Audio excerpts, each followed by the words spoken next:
Damos la bienvenida a todos los que están ingresando y Cintia, por favor, presenta al ponente. Muchísimas gracias a todos por acompañarnos en esta tarde, en estos lunes de Creston, que procuramos tener temas distintos. Para nosotros es un honor que nos acompañe el día de hoy el licenciado Raúl Joel Díaz Pérez, quien tiene amplia experiencia en la materia y desde mi perspectiva y las de muchos en esta materia, pues es de los que más conoce porque le tocó implementar desde el inicio el tema de prevención de lavado de dinero. Les voy a leer una breve semblanza del licenciado y les pediría que las preguntas las dejáramos al final de su presentación porque es un tema muy amplio, muy interesante, pero tenemos poco tiempo. Raúl Joel Díaz Pérez es licenciado en Derecho por la Universidad Nacional Autónoma de México, cuenta con la certificación en materia de prevención de operaciones con recursos de procedencia ilícita y financiamiento al terrorismo que otorga la Comisión Nacional Bancaria y de Valores. Estudió la especialidad en lavado de dinero impartido por el Instituto Nacional de Ciencias Penales, ha tomado diversos cursos en materia de prevención y combate al lavado de dinero y financiamiento al terrorismo, en inteligencia, contrainteligencia, etc. Fue miembro activo de la Comisión de Prevención del Lavado de Dinero del Colegio de Contadores Públicos de México y es fundador y socio director del despacho Zárate Cervantes Díaz y Asociados. Cuenta con una experiencia profesional de más de 33 años en materia fiscal y administrativa. Se desempeñó durante 25 años en el sector público federal, pasando por la Procuraduría Fiscal de la Federación, la Dirección General Técnica de la Subsecretaría de Ingresos y el Servicio de Administración Tributaria. En el Servicio de Administración Tributaria fue designado como Administrador Central de Asuntos Jurídicos de Actividades Vulnerables para hacerse cargo de los asuntos relacionados con la entrada en vigor a la Ley Federal para la Prevención e Identificación de Operaciones con Recursos de Procedencia Ilícita. Asimismo, ocupó el cargo de Administrador Desconcentrado Jurídico del Centro del Distrito Federal y Administrador de lo Contencioso de la Administración General Jurídica. Como vemos, pues, tiene amplia experiencia en el tema. A lo largo de su experiencia profesional, ha realizado diversas actividades vinculadas con la consultoría en temas fiscales, de prevención de lavado de dinero y en el ejercicio de medios legales de defensa.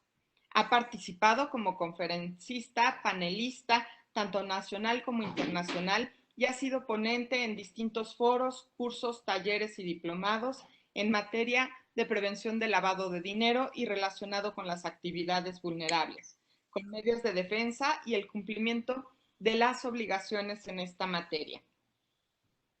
Pues sin más preámbulos, porque ahora sí que la semblanza es muy, muy larga y su currículum también, pero tenemos mucho que aprovechar a Raúl, a quien le agradezco enormemente que nos haya hecho el honor de compartir este webinar de lunes. Y pues le cedo la palabra a Raúl, no sin antes agradecer a cada uno de los participantes por acompañarnos.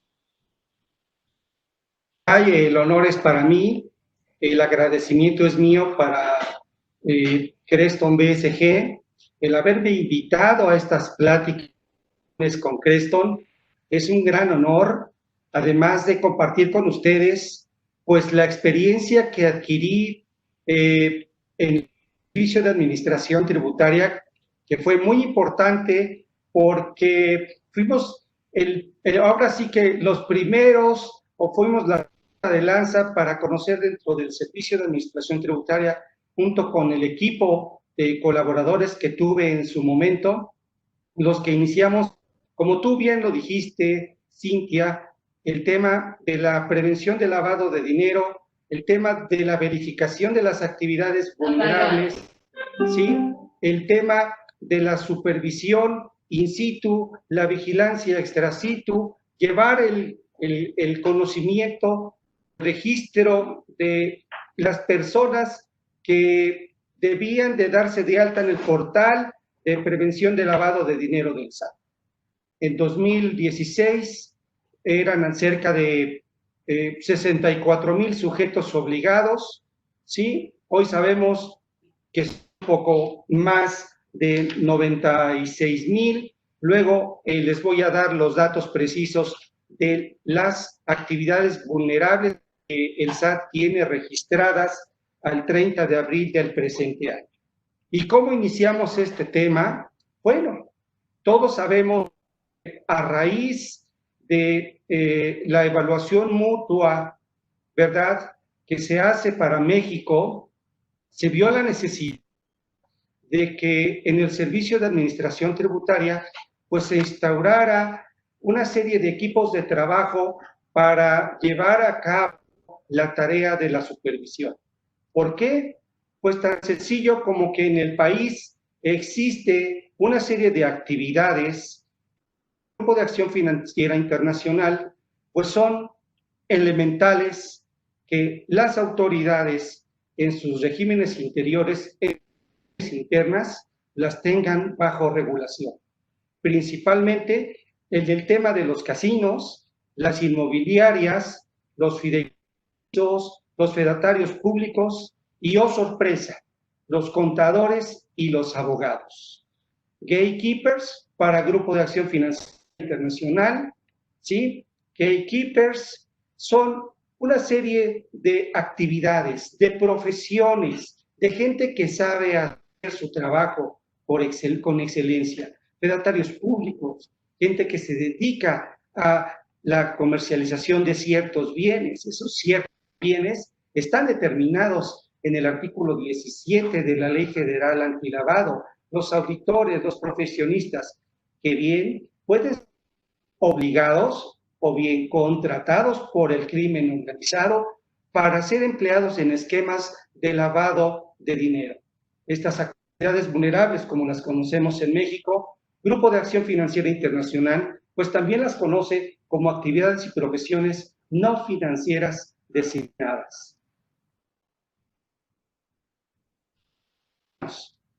Como la DEA, las drogas, los Estados Unidos de América, ha seguido el paso, ¿no?, de los narcotráfico, crimen organizado, y que ha establecido, pues bueno, que contrata o que obliga a veces a quienes, a los abogados, a los ingenieros en sistema, a los contadores, a los ingenieros químicos. Son gente que por las calidades y cualidades que representan, son de los más solicitados, los pilotos. Sabemos cómo recientemente en el sureste el Ejército Nacional bajó una aeronave, ¿no?, cargada de droga. Entonces, vemos cómo para el crimen organizado, los abogados, los pilotos, los ingenieros en sistemas, ¿sí?, son elementales, son valiosos, ¿sí?, estos profesionistas que son reclutados por el crimen organizado. Tan es así que recientemente Gafi y Gafilat emitieron una serie de alertas en donde se establece que a raíz de la pandemia que está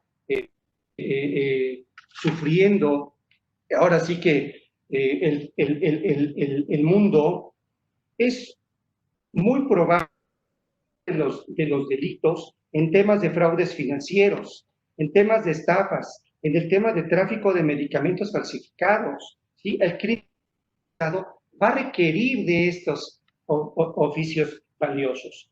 Y también, desde luego, un posible repunte en los delitos relacionados con la corrupción, ¿sí?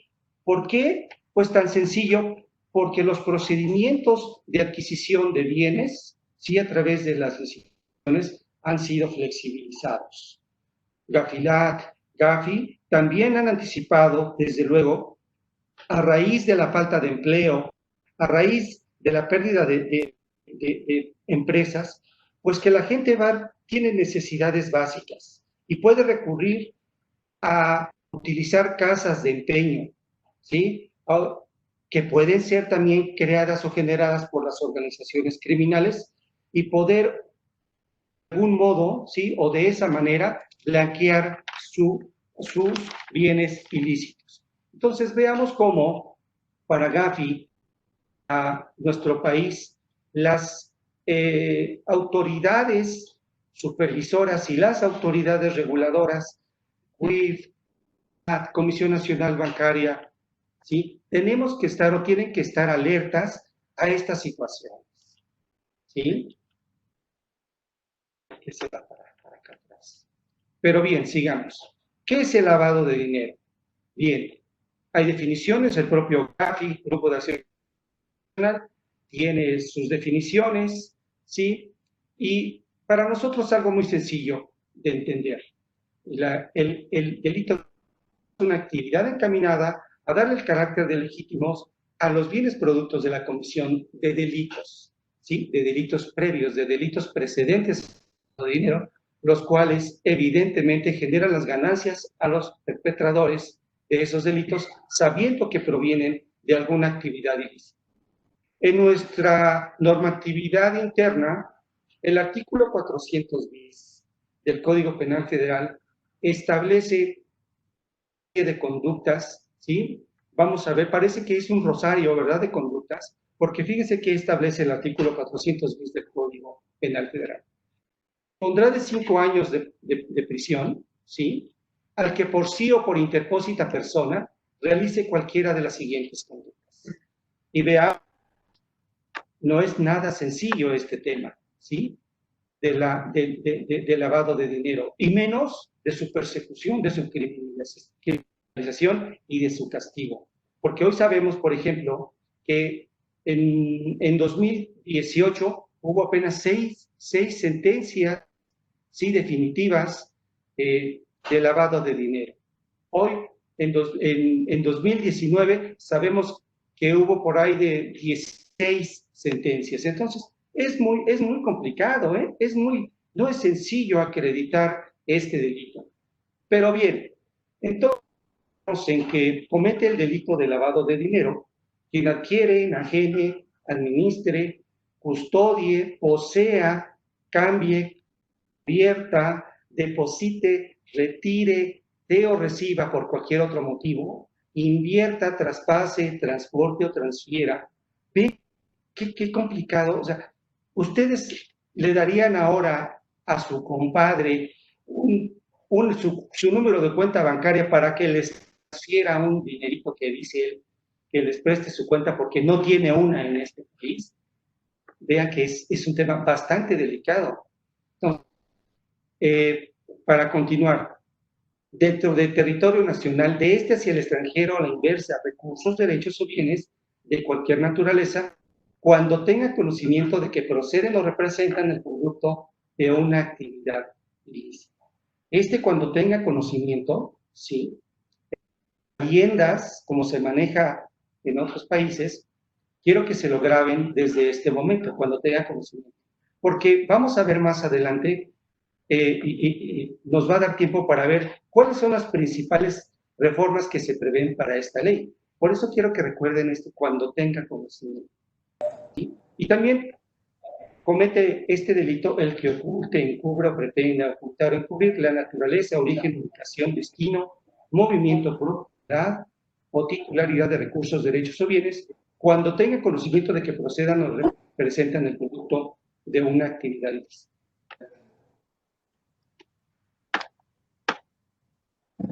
¿Cuáles son las actividades que dan lugar al delito de lavado de dinero? Esos delitos precedentes. Algunos, amigos míos, los vemos en la pantalla. Tráfico de armas, delincuencia organizada, tráfico de órganos, trata de personas, ¿sí? Actividades o conductas como la corrupción. Son delitos precedentes. Bien, ¿quiénes son utilizados por los lavadores de dinero? Evidentemente que emplean desde el estudiante universitario, desde el estudiante de secundaria, desde la propia ama de casa. Puede ser utilizada por el organizado, ¿sí?, mediante el pago de una suma, ¿para qué? Para abrir cuentas bancarias. Los lavadores de dinero crean empresas, falsifican documentos. Es más, un tema de moda y en boga. Facturan, sobrefacturan, ¿sí? Facturas apócrifas. El sector financiero, las actividades vulnerables, cualquiera de las que están contempladas en la ley antilavado, pueden ser utilizadas por el crimen organizado, ¿sí?, para lavar dinero, ¿sí?, igual la economía informal, o países que tienen disposiciones legales débiles en materia de prevención del lavado de dinero o altos niveles de corrupción. ¿Qué busca el lavador de dinero? Desde luego obtener ganancias, ocultar el origen ilícito de sus recursos y financiar más delitos. Veamos esta lámina. ¿Quién crees que es un lavador? En la actualidad es muy difícil poder definir quién es un lavador, porque vimos que el crimen organizado recluta a los mejores profesionales, a los abogados, a los contadores, ¿sí? ¿Por qué? Porque tienen la capacidad suficiente, el conocimiento necesario para darles un asesoramiento eficaz, ¿sí? Entonces, por eso el delincuente puede usar transferencias de propiedades a través de estos profesionistas como cobertura para transferir fondos ilegales. Utilizan a los contadores o abogados para facilitar las operaciones de financiamiento. Entonces, hay que tener cuidado. En México existen dos líneas de acción para combatir el lavado. La primera, la vía penal, que no va a ser materia de esta charla con ustedes, estimados amigos, está dirigida a tipificar y judicializar el delito del dinero en el orden interno. Ya vimos que en el Código Penal Federal, en el artículo 400 bis, se establece, ¿sí?, cuáles son las conductas por las cuales se puede perseguir y sancionar ese delito. Lo que hoy nos ocupa es la vía de la prevención. La vía de la prevención encaminada a detectar y recabar elementos útiles que sirvan para investigar y perseguir el lavado de dinero. Ambas desde luego, son recomendaciones del Grupo de Acción Financiera Internacional. En la vía de la prevención, como ustedes saben, la Administración Tributaria tiene una tarea importantísima, una tarea enorme, ¿sí? No solo por las que tiene, sino también por los límites de que puede ser por falta de personal, por falta de recursos, ¿sí? Es más, si recuerdan en el informe de evaluación mutua que se publicó el 3 de enero, recordarán que fue una de las, digamos que de las peores críticas que hizo el Grupo de Acción Financiera a México, en el sentido de que el Servicio de Administración Tributaria no estaba realizando las supervisiones que se requerían o que se exigían por parte de ese internacional. Y mencionó en su informe que el Servicio de Administración Tributaria apenas había realizado el 0.2% de visitas de verificación, ¿sí? Y del mismo modo se había limitado a imponer multas en su importe mínimo y no realizando un análisis profundo para imponer las sanciones máximas que se prevén en la ley del antilavado, cuyos votos los vamos a ver más tarde.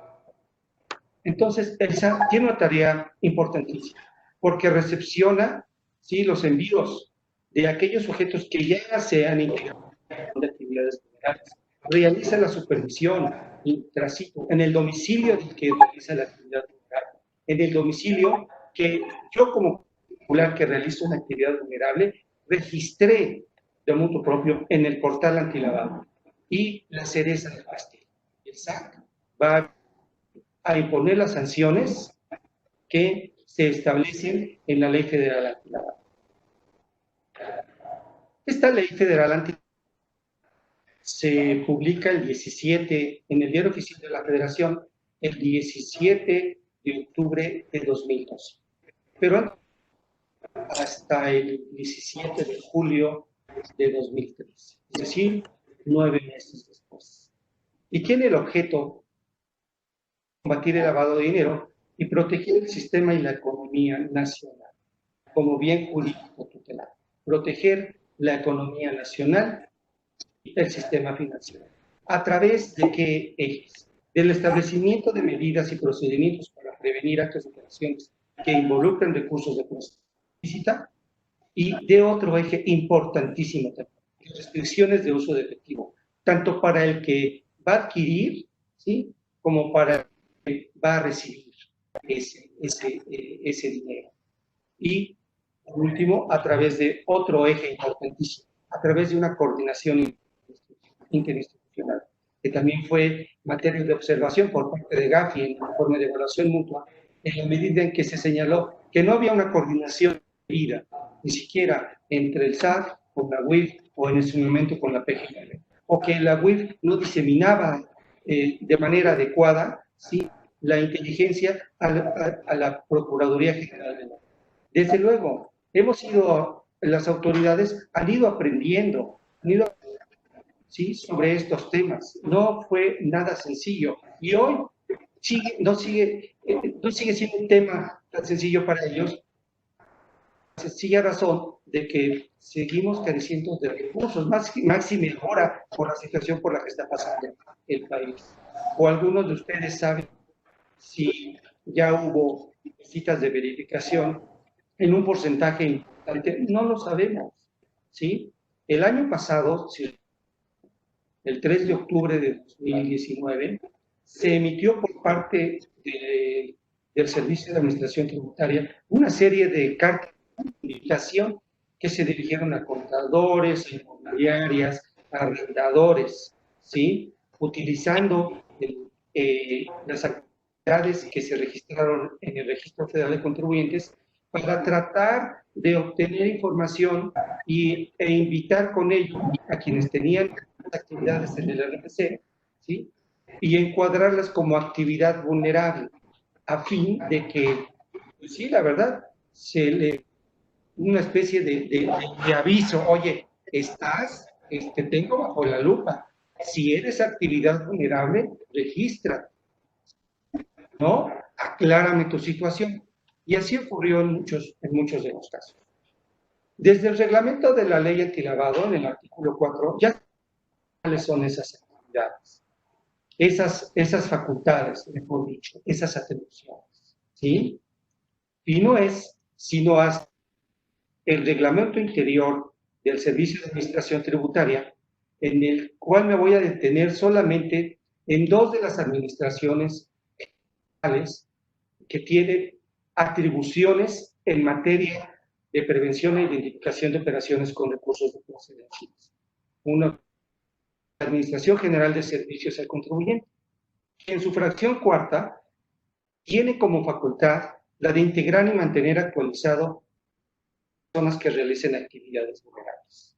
Y aquí es en donde me voy a permitir destacar, entonces, que conforme a información propia del Servicio de Administración Tributaria, sabemos que al 30 de abril de 2020 existe un padrón integrado de 96.606 obligados, ya registrados formalmente en el portal, de los cuales, por derechos personales, fíjense, por derechos personales de uso gozoso, existen 32.026 sujetos obligados registrados. Por transmisión sobre bienes inmuebles, 15.748. Por mutuo préstamos, 11.649. Servicios profesionales, 7.100. Recepción de donativos, 6.543. Desarrolladores inmobiliarios, 6.259. Comercializadores de vehículos, 5.170. Notarios o corredores públicos, 4.824. 3.347. Agentes aduanales, 988. Y otros que nos dan un total de 1.600, que dan en suma un total de 96.600 sujetos obligados en el famoso padrón de personas que realizan actividades vulnerables. Dentro de estas facultades que tiene esta Administración General de Servicios al Contribuyente está el acuse de dicho registro. Quienes se han dado de alta saben perfectamente que una vez que se ha quedado la información, nos manda un acuse y sabemos desde ese momento a partir de qué fecha estamos ya bajo el radar del Servicio de Administración Tributaria. La siguiente autoridad del Servicio de Administración, la cual quiero contar sus facultades, es la Administración General de Auditoría Fiscal Federal.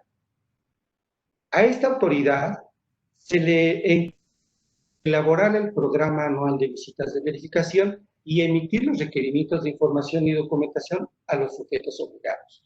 También tiene una importantísima tarea, que es la de ordenar y practicar las visitas de verificación a quienes realizan las actividades vulnerables.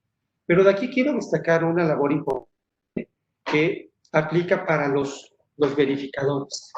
Fíjense cómo la fracción quinta de este artículo establece que los verificadores, además, que son los que en la práctica realizan la verificación, podrán revisar, verificar y evaluar operaciones, información que sirve de soporte a la actividad vulnerable.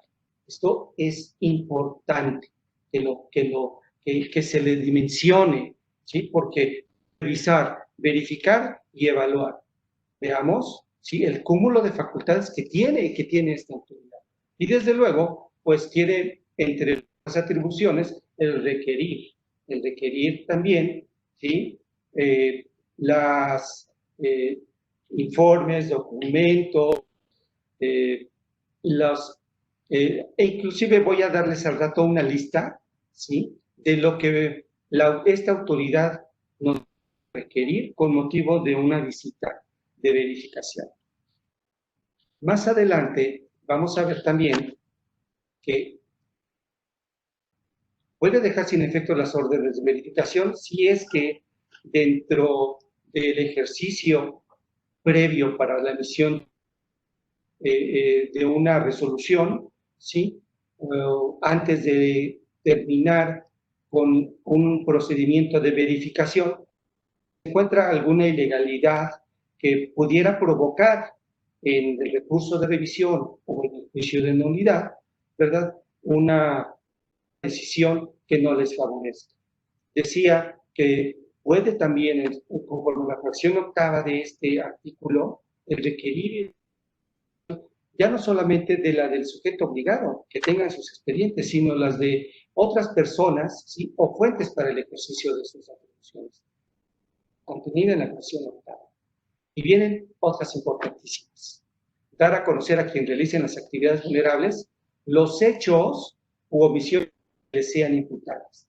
Veamos cómo esta fracción novena ya se relaciona íntimamente con la normatividad aplicada de la Ley Federal de Procedimiento Administrativo, ¿sí? Que establece en el capítulo correspondiente que la autoridad debe de levantar una acta en donde va a constar de manera pormenorizada los hechos u omisiones que le sean imputables al sujeto verificado. Y en la siguiente fracción vemos cómo es facultad del Servicio de Administración Tributaria o de esta Administración General de Auditoría Fiscal Federal hacer del conocimiento de la unidad administrativa los resultados de las visitas de verificación. Es decir, la información no se la queda al Servicio de Administración Tributaria en persona. Tiene que dar la información cada 6 meses a la Unidad de Inteligencia Financiera, que es esta unidad administrativa a la que se hace referencia en esta fracción, que conforme a sus análisis que llevan a cabo sus expertos, pueden determinar en conjunto con el Servicio de Administración Tributaria si hay un caso, si hay indicios para armar una querella, para armar una denuncia. Entonces, la labor del Servicio de Administración Tributaria, a través de esta Administración General, junto con la Unidad de Inteligencia Financiera, es de cabal relevancia. Y desde luego, poner las sanciones que se establecen en la Ley Federal Antilavado. Menciona dos autoridades únicamente y algunas de sus facultades: la Administración General de Servicios al Contribuyente y la General de Auditoría Fiscal Federal. Pero existen otras autoridades, como es la Administración General de Reclamación, la Administración General de Tecnología de la Información, ¿sí? La Administración General de Comercio Exterior, quienes tienen también facultades para llevar a cabo una verificación en materia de actividades laborales.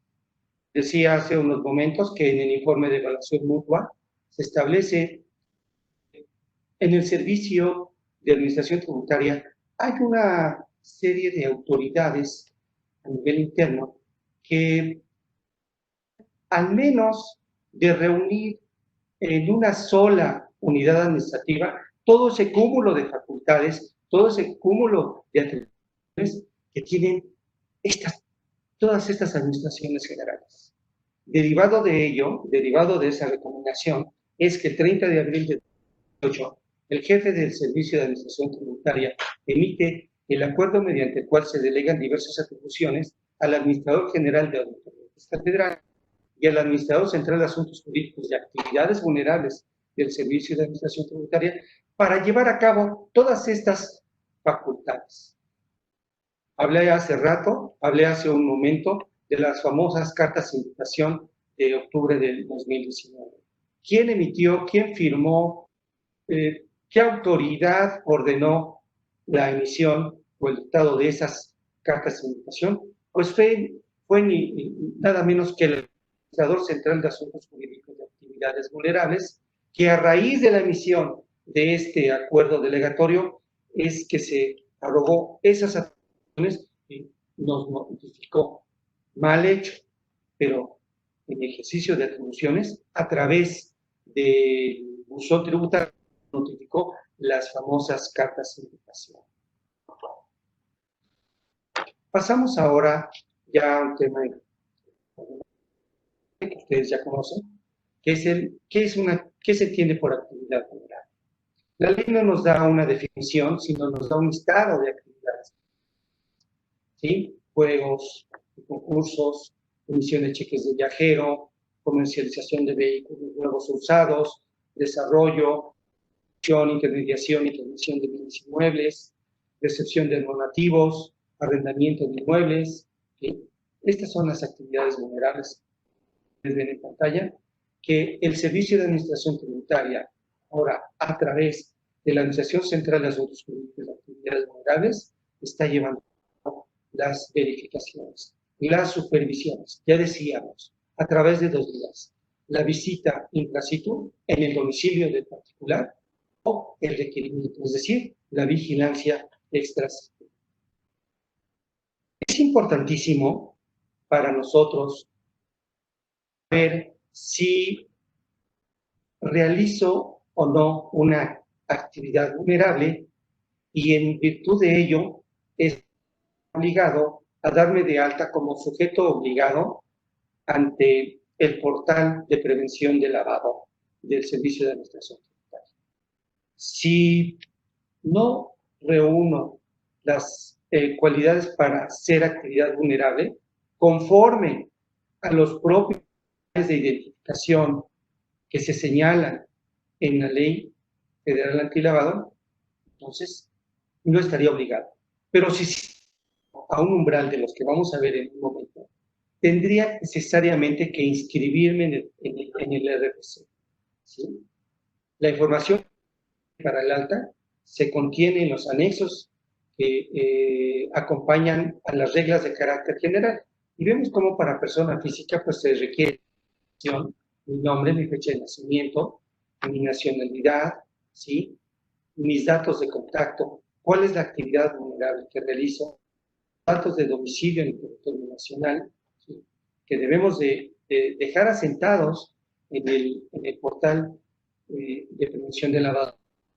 Si soy persona moral, también los anexos me exigen el cubrir los datos de identidad de quien realiza la actividad vulnerable de una denominación de razón social, fecha de constitución, país de nacionalidad, etc.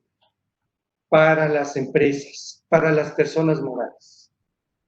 Muchísimo que conozcan que mientras la persona física tiene y es responsable de llevar a cabo el cumplimiento por sí mismo de las obligaciones que se prevén en la ley, las empresas tendrán que designar, conforme al artículo 20, un encargado de cumplimiento. Mientras no acepte dicha designación el encargado de cumplimiento, el responsable directo del cumplimiento de las que se establecen en la ley es o el Consejo de Administración, ¿sí? O el administrador único de la persona moral. El artículo 18 de la ley antilavado establece cuáles son las obligaciones. Identificar a clientes usuarios, solicitar información de la actividad de ocupación cliente usuario basándose en la información del RFC, solicitar información acerca de la existencia de un beneficiario importantísimo, custodiar y proteger y resguardar la información y evitar su destrucción de la información. ¿Por cuánto tiempo? Durante 5 años. Pero vimos que conforme al Código Penal Federal, ¿sí?, el delito de lavado de dinero prescribe 10 años porque se sanciona en un término de 5 a 15 años de prisión. Quiere decir que el término medio serían 10 años.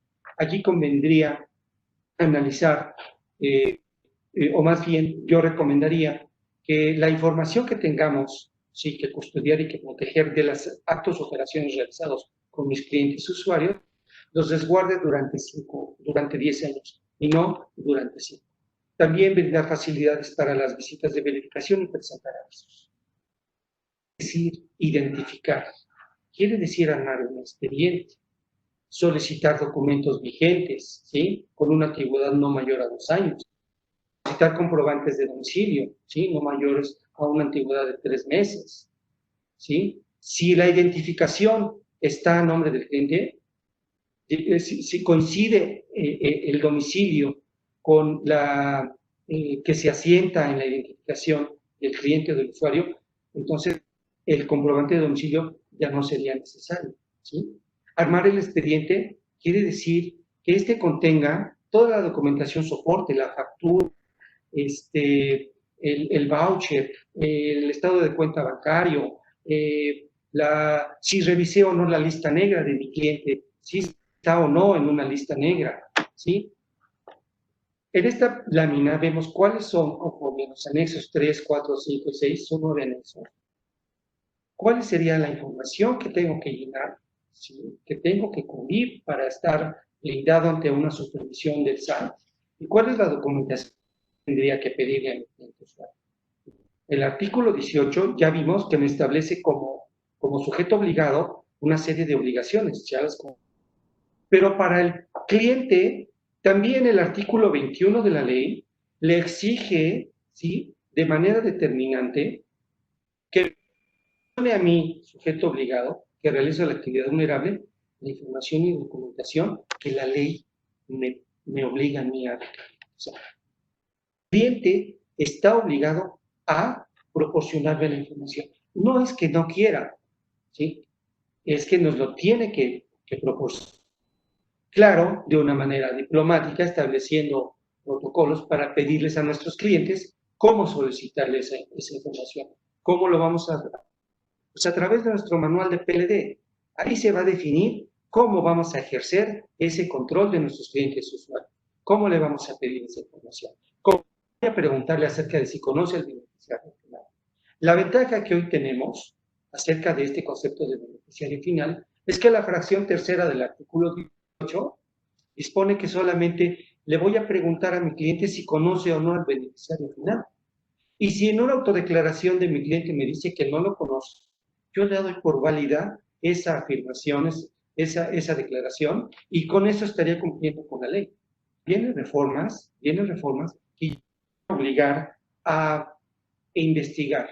Ya nos van a obligar a que establezcamos un procedimiento para poder conocer realmente quién es la persona que se está beneficiando, quién ejerce esos derechos de uso, goce, disfrute o aprovechamiento, quién impone directamente decisiones en la asamblea de accionistas, quién nombra, quién destituye a los consejeros, es decir, quién o cuál es la mano que mece la cola. La revisión de listas negras. Muchas veces nos limitamos como obligados a revisar, porque me ha pasado, a ver, ¿revisa usted las listas negras? Sí, las listas que publica el Servicio de Administración Tributaria. Ok, pero esa es una parte nada más, que la que tiene que ver con el 69 de Código Fiscal de la Federación, EFOS y EDOS. Una serie de listas que existen y que debemos de verificar. Hay proveedores que no voy a dar nombres, pero que te dicen, oye, este sujeto, Raúl Díaz, que es tu cliente, no está, y está con ficha en la Interpol, por la DEA, por la Europol, por la propia PGR o Fiscalía General de la República, por la OFAC en Estados Unidos, por FinCEN en Estados Unidos, por las resoluciones del Consejo de Seguridad de la ONU, ¿sí? O en las listas PEPs, ¿sí? En las listas de personas políticamente expuestas. Sí es importante que quien realice la actividad vulnerable realice una verificación integral y completa de listas negras.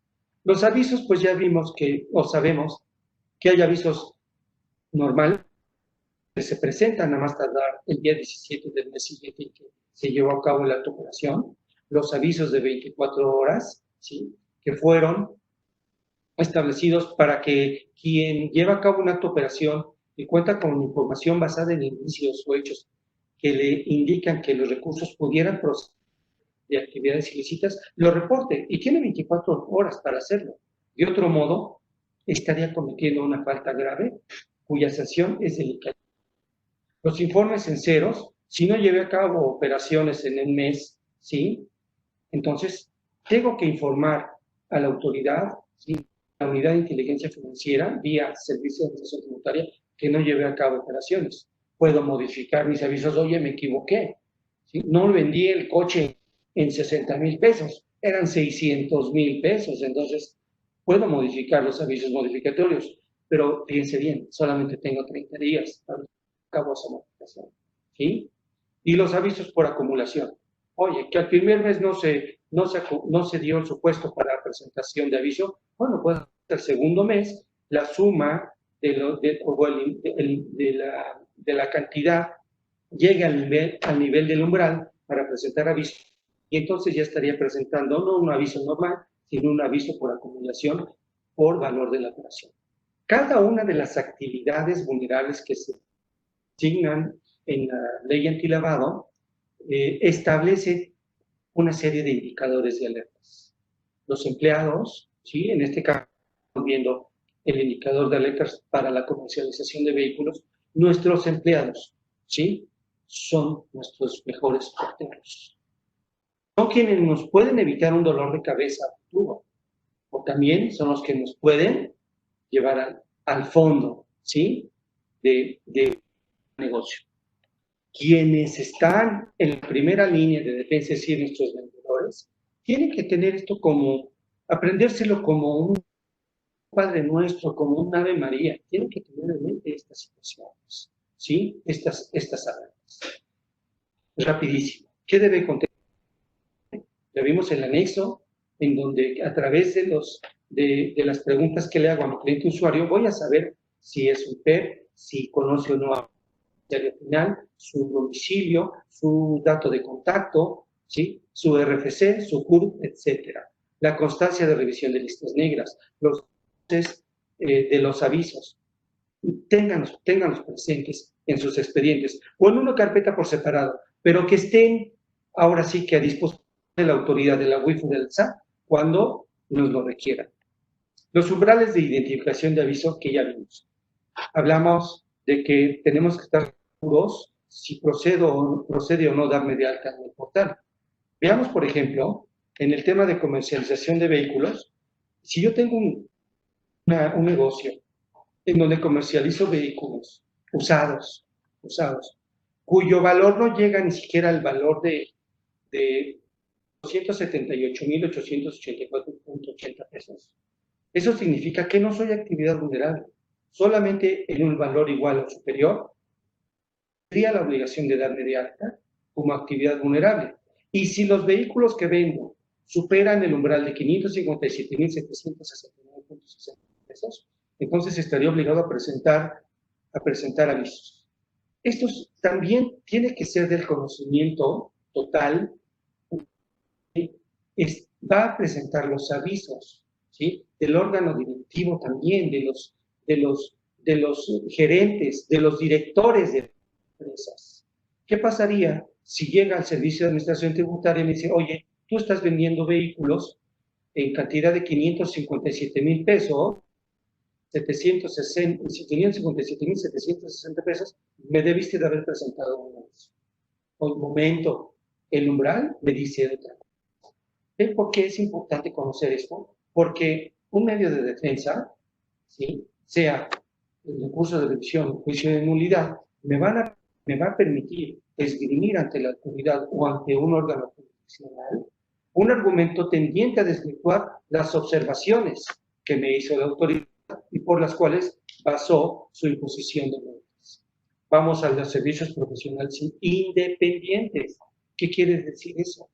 Que si yo presto un servicio profesional al amparo de un contrato laboral, no estoy realizando una actividad vulnerable, por ende no tendré obligación de darme de alta. Pero realizo un servicio profesional independiente, es cierto, pero no llevo a cabo por órdenes de mi cliente usuario la compraventa de bienes, no administro o no manejo recursos ni valores, no manejo cuentas bancarias, no organizo operaciones de capital. No. Esos son argumentos para que en caso de que la autoridad quisiera imponerme alguna determinación que sería ilegal, ¿sí?, tendría yo que hacerlo valer a través del medio de defensa, a través de un agravio, a través de un concepto, ¿sí?, de violación, para echar abajo las determinaciones de la autoridad. En esta lámina vamos a ver el tema arrendamiento de bienes. Si yo estoy arrendando mi casa, mi departamento, 60,000 pesos, obvio, no tendría que darme de alta, pero sepan que hubo gente que rentaba cuartos en 10,000 pesos, su habitación en 10,000 pesos, alguien desafortunadamente no dio de alta, se les olvidó consecuentemente presentar avisos y se les impusieron multas millonarias, 10 millones de pesos, a gente que no tenía que haber estado registrado en el portal de prevención del lavado. El desconocimiento de esta ley ha llevado a mucha gente a darle dolores de cabeza y a la autoridad a tomar determinaciones muy importantes para también echar abajo sus propias determinaciones.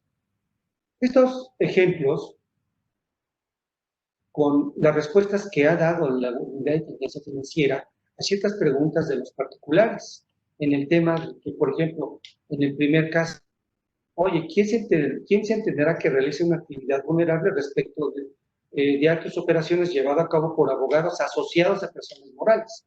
Y la respuesta les dice, oye, quien realiza la actividad vulnerable será la persona moral que celebra los contratos de prestación de servicios con los clientes respectivos. De manera que quien lleva a cabo o forma parte de esa persona moral, pues no puede considerarse que realiza una actividad vulnerable. Estas preguntas y sus respuestas están en el portal de prevención del lavado de dinero. Es importantísimo conocerlas, darles lectura y tenerlos siempre presentes como asesores de abogados, como contadores, ¿sí?, que vamos en un momento dado a prestar una asesoría a nuestros clientes. Las restricciones de uso de efectivo. Quiere decir que en el caso de, por ejemplo, la compraventa de vehículos, igualmente, puedo recibir en efectivo hasta 278,884 pesos. Recibí de más, bueno, le devuelvo la diferencia en la misma moneda en que me entregó, pero yo le recibo hasta 278,884 pesos. Y ya lo demás veremos, conforme a los lineamientos establecidos en el manual, cómo procedemos a cerrar esa operación. ¿Qué puede pedir el SAT en una visita de verificación de requerimiento? El alta, el manual de operación, el manual de PLD que hemos estado hablando, los expedientes, se los puede pedir por ejercicios, ¿sí?, desde 5 años atrás a la fecha, por determinadas facturas, ¿sí? ¿Y qué debe de contener tu expediente? Pues tu forma de pago, te puede pedir además el proceso de acumulación, ¿sí?, si has actualizado tus expedientes, si tienes relación de negocios, los criterios para negarte a realizar la operación, si revisaste o no las listas negras.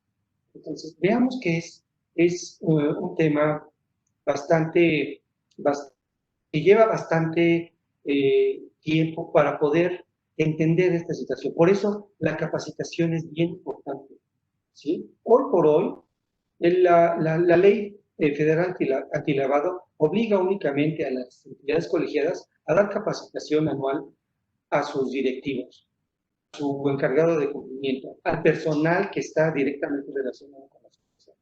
Para los demás, no. Pero vemos que es necesario esté capacitado no solamente el agente de ventas, también el directivo, también el gerente, ¿sí? También el administrador, para que puedan tomar determinaciones adecuadas. ¿Cuáles han sido las principales observaciones del SAT? Pues la omisión hasta imponibilidad en la presentación de los servicios, esta falta de forma de pago, las facturas expedidas, ¿sí? La aceptación de pagos en efectivo superiores a los umbrales que hemos visto, correcta integración de expedientes. ¿De qué sirve que tengamos en nuestro expediente la constancia de que pregunté si conocía o no el beneficiario, si no está firmada por el cliente? ¿Sí? Entonces, hay que tener cuidado de todas estas circunstancias. ¿Cuál es el importe de las multas? Se manejan en UMAS, ¿sí? Y aquí están. Son un verdadero dolor de cabeza, ¿sí? La UMA, a partir de febrero de este año, tiene un valor de 88 pesos, ¿sí? Si llega la autoridad y por desgracia no ha presentado de enero a mayo mis avisos, seguro que nos van a imponer la multa mínima, desde luego, porque no voy a poder acreditarle que lo hice en tiempo y forma, ¿sí? Vean cómo para la autoridad se va a basar en el importe de 868.800 que están imponiendo por la falta de presentación de avisos, ¿sí? Que va de 10.000 a 65.000 UMAS. 10.000 UMAS es el monto mínimo, son 868.000, que multiplicaría por 5 avisos omitidos. Esas son cantidades millonarias, impagables muchas veces, y que van a destruir mi empresa. Por eso es importante que la capacitación de la que tanto he hablado.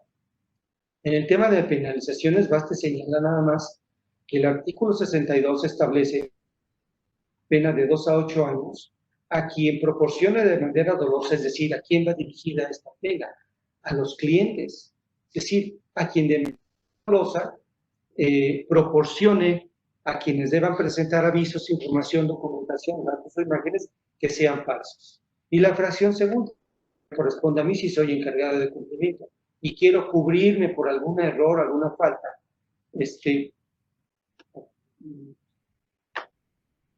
Esta fracción segunda ya está dirigida a mí, a quien de manera dolosa voy a modificar o alterar la información que me está dando mi cliente. El 63, pues bueno, simplemente vale decir que está dirigido a los servidores públicos de las dependencias que utilizan esa información o datos de manera. ¿Qué acciones se recomiendan? Pues armar planes de trabajo. Si debí haberme dado de alta y no estoy cumpliendo con obligaciones previstas en la ley. O bien, encerrarme detrás de una puerta de acero. O ir del país, ¿no? Porque ya vimos el importe de las multas. ¿Qué es lo más recomendable? Preguntarnos, ok, sí soy sujeto obligado. Tengo mi alta, tengo mi activo, tengo mi documentación, soporte, reviso listas negras, presento avisos, estoy presentando los informes. Si no es así, entonces, o aclaro mi situación jurídica ante el SAT, ¿cuándo? Cuando me llegue la visita de verificación o cuando me notifiquen un requerimiento, ¿no? Mal hecho. Preferible regularizarme, ¿sí? Implementar un plan de trabajo previo al ejercicio de facultad.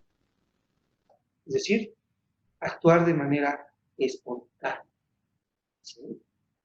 Las facultades del SAT acaba a través de dos procedimientos. El procedimiento de verificación, ¿sí? Que lleva se inicia a través de una orden de verificación, se tienen días para presentar pruebas, pero la autoridad tiene 3 meses para emitir resolución, ¿sí? Entonces, ¿qué pasa si no se emite ese plazo de 3 meses en un oficio en donde se concluya la visita de verificación con observaciones, ¿sí? Si se pasó de esos meses, bien, hago valer la Ley Federal de Procedimiento Administrativo a través de un medio de defensa, a través del recurso de revisión o el juicio de nulidad, que conforme al artículo 11 de la Ley Federal de Procedimiento Administrativo había expirado el plazo para emitir una resolución. O bien, conforme al artículo 60 de la propia Ley Federal de Procedimiento Administrativo, que había caducado ya ese procedimiento. ¿Ven? Es importantísimo conocer esa ley. Es una maravilla, es una joya esa Ley Federal de Procedimiento para quien la conoce y para quien la puede hacer valer como argumento, ¿sí?, en un medio de defensa. No hay observación, no desvirtuamos las observaciones de la autoridad, inicia, ¿sí? Para esto, la autoridad con 74 de la Ley Federal de Procedimiento Administrativo también nos da 15 días para exponerlo a que nuestro derecho convenga y ofrecer pruebas. Con pruebas, ¿sí? Una vez que la autoridad emite el oficio de admisión de pruebas, corre para ella un plazo de 10 días para emitir. Y volvemos al tema. Oye, se le pasaron los 10 días para emitir la resolución. ¿Qué hacemos? Ay, se le pasó, pues, padrísimo. O hacemos valer o hacemos valer que se extinguió por sí mismo ese acto de resolución conforme a la Ley Federal de Procedimiento. ¿Qué les parece? Las facultades del SAT para imponer la sanción, pues están conforme al reglamento. Ya vimos a la ley, le corresponde a la Administración General de Auditoría Fiscal Federal llevar a cabo los procedimientos e imponer la multa, y le correspondería a la Administración Central de Asuntos Jurídicos de Actividades Vulnerables, y pues por una disposición de la propia ley que dice que quien va a reconocer recurso administrativo será el superior jerárquico de la autoridad que conforme al reglamento interior del SAT así se determine. Bueno, pues el artículo 4 del RISAT establece que corresponde al administrador central de asuntos jurídicos conocer de ese medio de defensa. Ese medio de defensa establece también, fíjense, para nada más como un tip, en su artículo, sí, en su artículo 80, Nada más para comentar. 80, y le voy a ver aquí.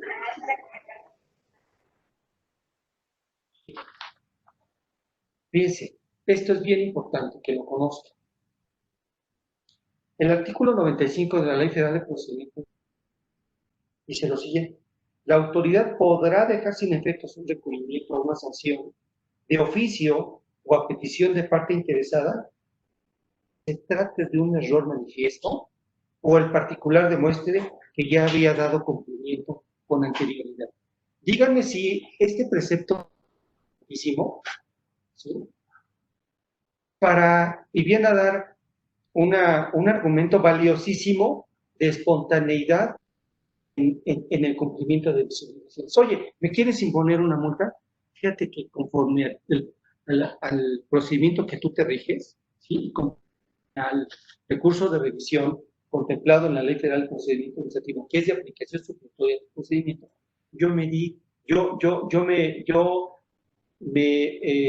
regularicé antes de que tú me notificaras o una visita, una orden de visita de verificación o un requerimiento.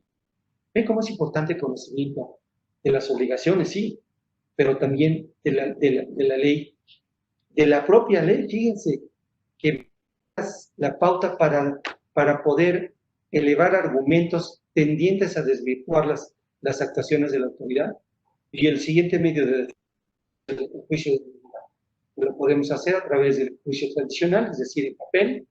Hoy por hoy creo que el juicio en línea es lo que va a imponerse derivado de la pandemia que estamos padeciendo, el juicio tradicional. En la vía ordinaria tenemos 30 días para interponer nuestra demanda.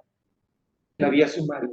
En la vía sumaria implica que se va a conocer por un magistrado, nada más, fíjense, y él resolver. En la vía ordinaria resuelven 3 magistrados. Son 30 días igual para promover la demanda. Pero en la vía sumaria, además, se maneja el tema de la cuantía de 15 veces el salario mínimo elevado al año. Por hoy son cerca de 614,000 pesos estos 15 días de salario mínimo, de manera que si quieres pelear cuentas inferiores a 614,000 y tantos pesos, ¿sí? Más o menos, tendrías que optar por la vía sumaria, no por la vía ordinaria.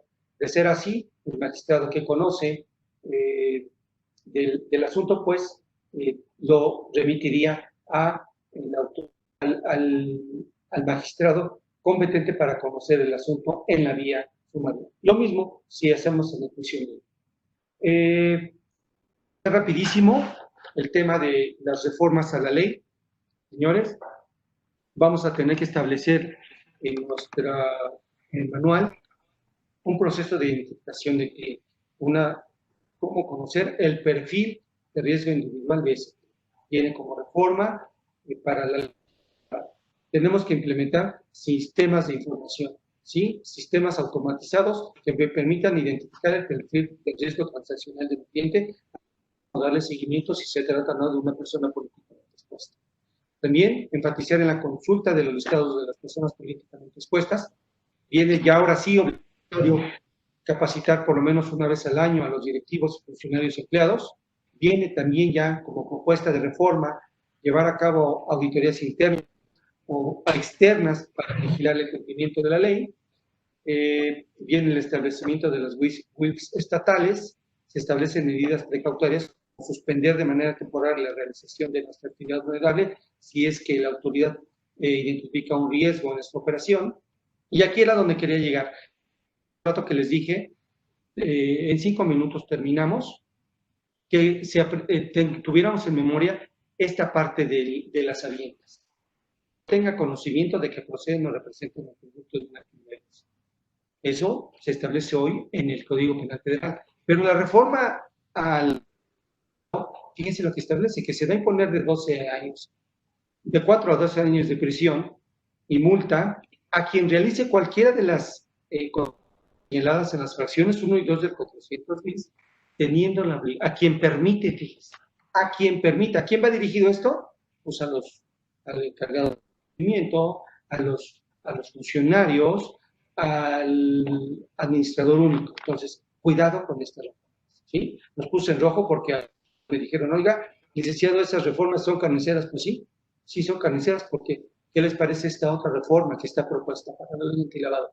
Que de 4 a 12 años de prisión al que sin haber participado en la comisión del delito, ¿sí?, permita o preste su nombre o la denominación o razón social de una persona moral para que se le incluya por cuenta de tercero bienes o derechos adquiridos con recursos, bienes que procedan o representen el producto de una actividad ilícita. No haya tenido conocimiento de esas circunstancias. O sea, es delicadísimo este tema y seguramente se va a venir toda una discusión, ¿no?, sobre este tema por nuestros proveedores de derecho. Bien, ¿qué reto nos espera? Regularizarnos. Y les voy a dejar la presentación para que lo revisen. Yo recomiendo, hay que regularizarnos espontáneamente. Antes de que llegue la autoridad, notifique, decía yo, un requerimiento o una visita de verificación. Recomendaciones. Aquí vienen, no confirmar negocios o transacciones fáciles. No facilitar en nuestro nombre de tercero, ¿sí? No ser incluido en listas negras. Presentar avisos y los informes. Bien. Actualizar nuestro manual.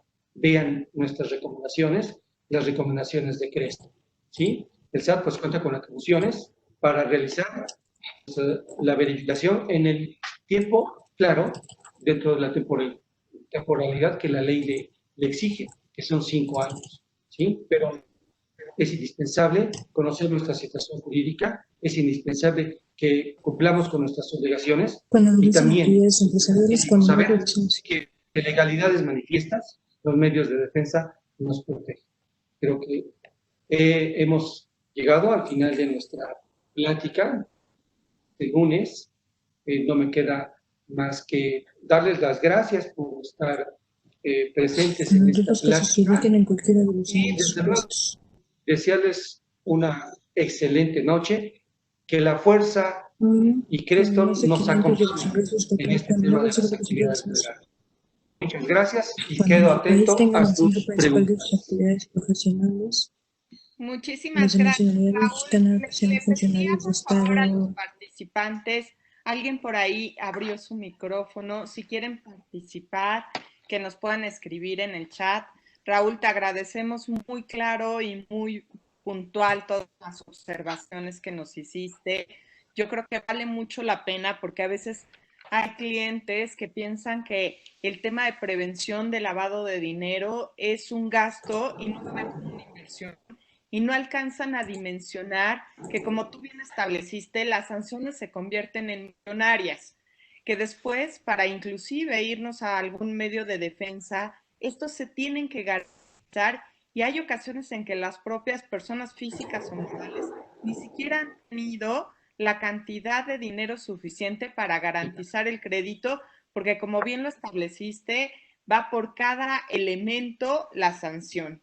Por el otro lado, creo que vale la pena también resaltar el hecho de que los manuales y todo debe ser un traje hecho a la medida. No podemos hacer un copia y pega porque cada empresa es diferente, cada uno lleva a riesgos diferentes y por lo mismo tienen una operativa distinta. Que hayan establecido su casa habitación en México. El SAT cada vez está como mucho más fuerte en las revisiones. Pues en este sentido, te agradecemos todas las recomendaciones y la presentación. Por aquí tenemos a Felipe Hernández, que tiene una pregunta. Por favor, Felipe, si puedes abrir tu micrófono para hacer la pregunta. Hola, ¿qué tal? Buenas tardes. ¿Sí me escuchan? Hola, ¿qué tal, Felipe? Buenas tardes. ¿Qué tal? Y mire, yo tengo una pregunta. Comentaba un tema respecto a que si los clientes nos depositan efectivo mayor al umbral, que son 268,000 y fracción, ahí ¿qué nos recomienda? Escuchaba que usted comentaba la parte de que teníamos que regresar el excedente en el mismo valor o en la misma moneda. Pero aquí la cuestión sería, se le regresa, por ejemplo, si un cliente me deposita 300,000 en efectivo, ¿estaría regresando la diferencia nada más? ¿O le tendría que hacer la devolución de los 300? No, Felipe, la diferencia nada más, ¿sí? Quedándote con el efectivo hasta el límite que nos marca la propia ley y los demás peso por peso a quien te haya comprado ese bien o ese servicio. Y esta mecánica tiene que ser establecida en tu manual, porque va a llegar la autoridad y va, oye, sí, está muy bien, le devolviste. Eran 300, eran 300,000, le regresaste la diferencia, ok. A ver, vamos a ver cómo está establecido en tu manual. Es importante que se contemple este marco operativo en tu propio manual de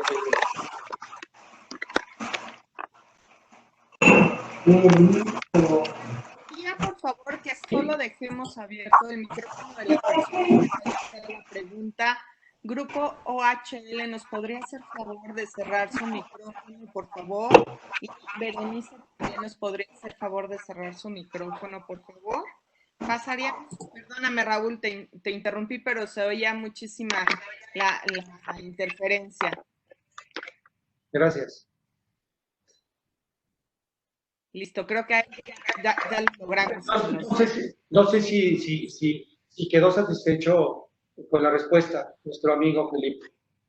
Es que, como comentaba, se escuchaba bastante ruido y no le escuchar al 100%. Bien, efectivamente, solamente la diferencia la devuelvas a tu cliente, ¿sí? Y que a través de la mecánica que se establece en tu propio manual de PLD, ¿sí? Se devuelva y puedas tú dar cumplimiento, porque si no sería una de las multas graves que estarían cometiendo al excederse en la restricción al límite de uso de efectivo que permite el artículo 32 de la ley antilavado.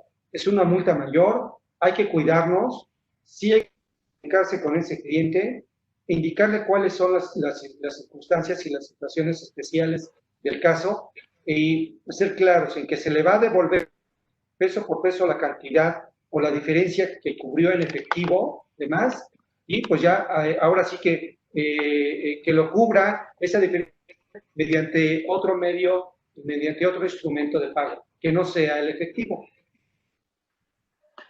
Ok, y en el entendido, digo, por los productos que vendemos, normalmente los clientes, digo, ya no nos depositan en ventanilla o en caja de la distribuidora, sino que más bien nos hacen el depósito en efectivo, pero en bancos. Y digo, desafortunadamente no lo podemos controlar y ya cuando nos percatamos, pues nos están pasando la ficha de depósito, pero pues como le comentaba, a lo mejor de los 300,000 pesos. En este caso, digo, por temas de seguridad, en sucursal no puedo recibir pues esas cantidades de efectivo y pues no podría cubrir el importe a la devolución. Ahí, ¿qué me recomienda que pudiera hacer? Porque digo, al final del día, si yo se lo regreso mediante cheque, le estoy haciendo lavado de dinero. Si le regreso mediante transferencia, sería lavado de dinero, a mi entendimiento. Claro. Yo considero que en este caso lo que se tendría que hacer, hay una jurisprudencia en el sentido de que cuando entra mediante un depósito bancario a la institución de crédito, ya quedó bancarizado ese importe. De manera que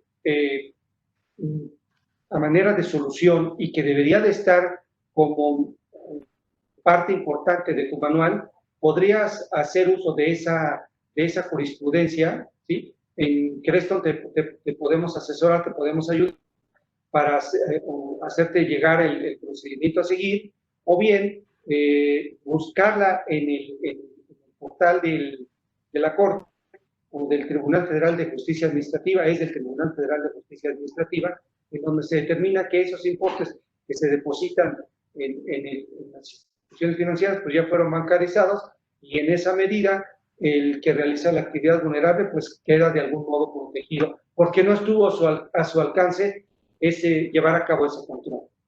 Chécate esa jurisprudencia. Muchísimas gracias. Okay. Raúl, pasaríamos a la siguiente pregunta de Bartolomé. Gracias. Favor. Sí, adelante. Sí, buenas tardes, ¿me escuchan? Sí, muy bien, gracias. Si me escuchan, buenas tardes. ¿Cuál sería su opinión respecto a la acumulación de operaciones?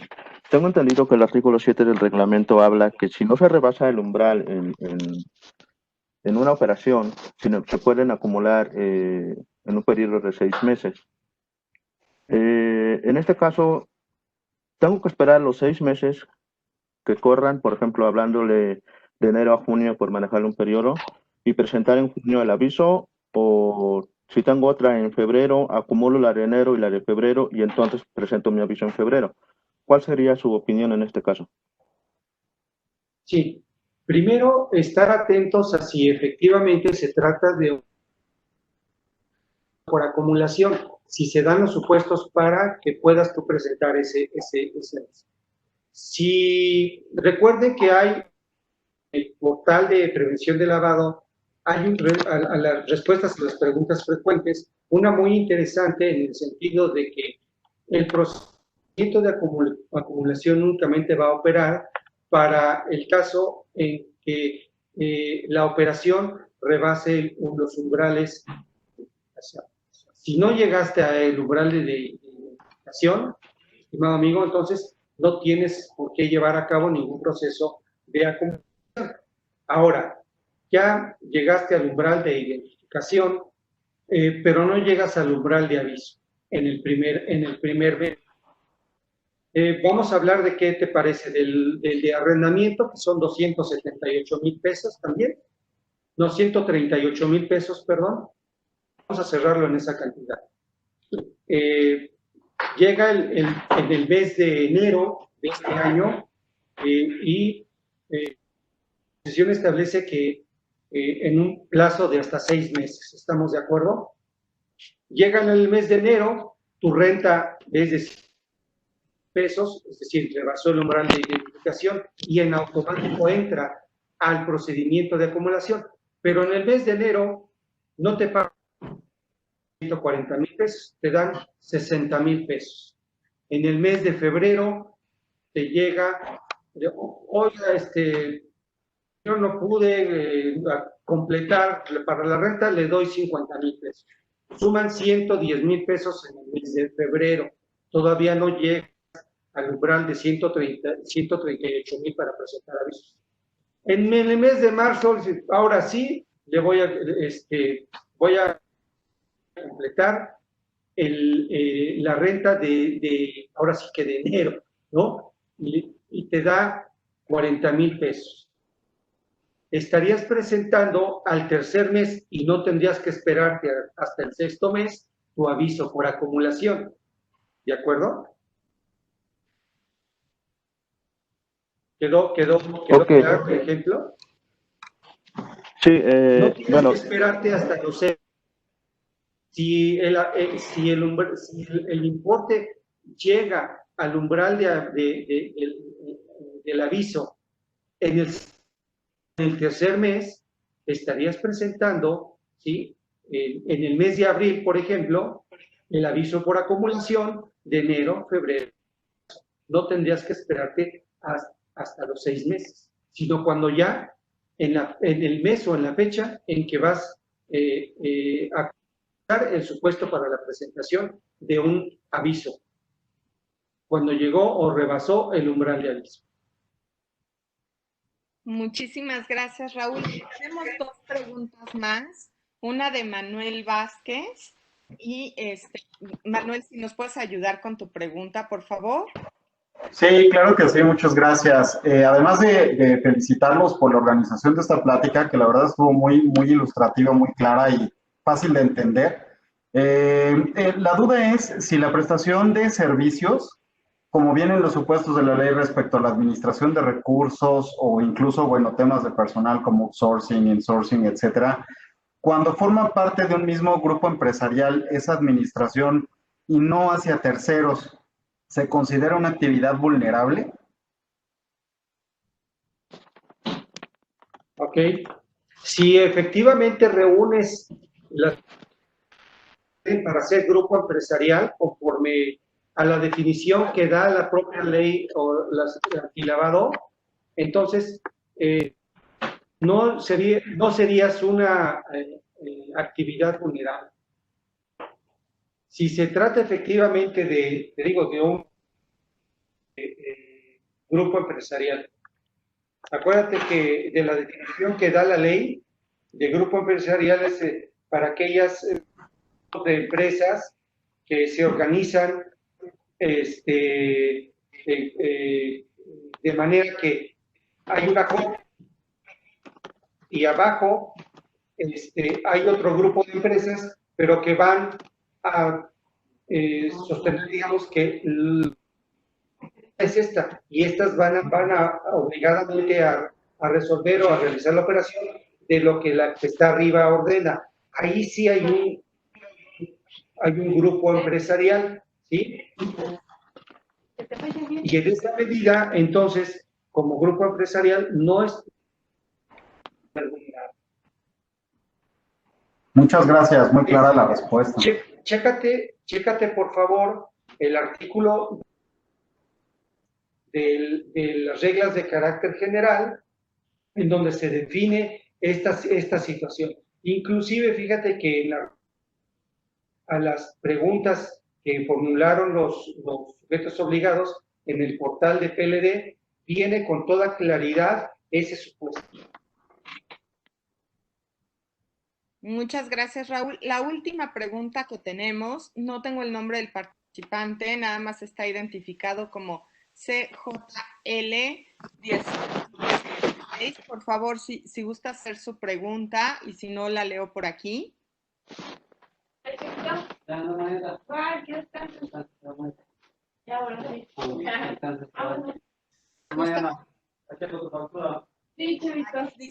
Dice, por favor, quien no vaya a hacer la pregunta, les pedimos si pueden cerrar sus micrófonos. Leo la última pregunta del participante. Dice, no se presentaron los avisos en ceros porque nunca tuvo la obligación de informar, ya que no rebasó los límites de aviso. Entonces, presentarlos de manera extemporánea evita las multas. No sé si CJL nos puede aclarar. Se me perdió ¿la puedes repetir, por favor? Claro, no sé si CJL nos pueda hacer la pregunta directo porque está un poco confusa la redacción. Creo que no lo tenemos por aquí ya. Voy a leer, dice, no se presentó los avisos en ceros porque nunca tuvo la obligación de informar, ya que no rebasó los límites de aviso. Presentarlos de manera extemporánea evita las multas, quiere decir. Bueno, acuérdense que hay una gran diferencia, que es un aviso, ¿sí? Cuando ya hubo acto o operación por la cual hay que reportar, o bien cuando se tiene que presentar un informe, cuando no hubo ninguna operación que reportar. Desde mi punto de vista, hoy por hoy, la fracción sexta del artículo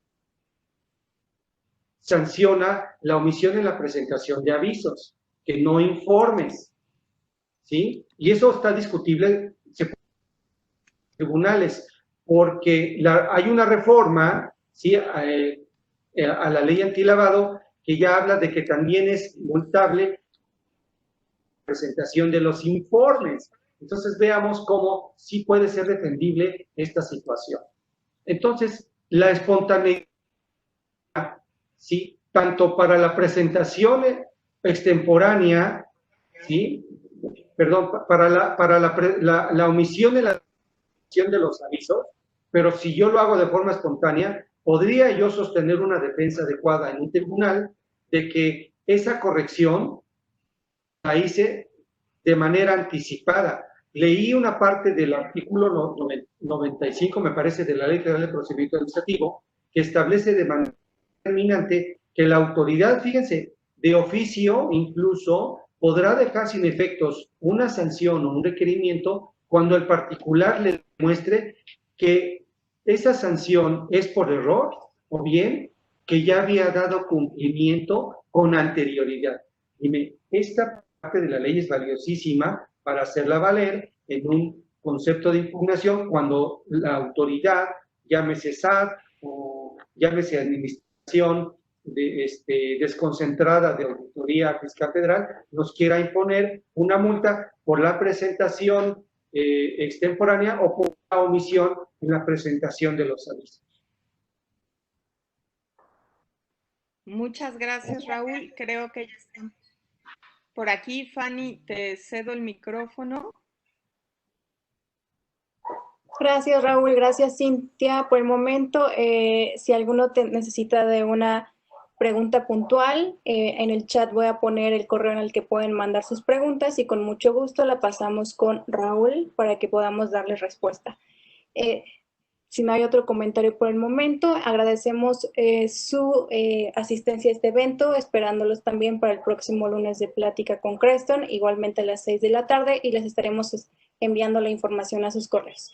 Gracias, Cintia. Estamos listos para el cierre. Muchísimas gracias, Raúl, por tu excelente participación. Tenemos muchísimas felicitaciones que creo que ya tendrás oportunidad de leer. Gracias por compartirnos tu presentación. Se las haremos llegar a los participantes. Y bueno, gracias a Creston.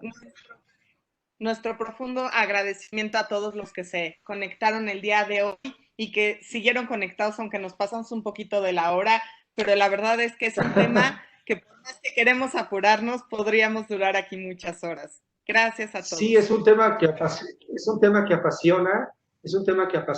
y sí lamento no para explayarnos en estos temas. Podemos hacerlos en otras oportunidades, pero a todos aquellos que quieran que tengan una pregunta y quieran una respuesta, que se acerquen con nosotros, Cintia, y desde luego vía correo electrónico o vía telefónica, estaremos en mejor opción y en mejor aptitud de darle una respuesta concreta y determinante para cada uno de ustedes, estimados amigos. Muchas gracias. Muchas gracias, pues entonces daríamos por terminado el evento, agradeciéndole a Fanny también por toda la organización. Muchas gracias a todos y buenas noches. Nos vemos el siguiente lunes. Buenas noches. Hasta pronto. Gracias a todos. Hasta luego. Les mandaremos el material, los correos que tenemos registrados. Stephanie. Gracias, Raúl. Cuídate mucho. Chao, hasta pronto. Gracias a todos.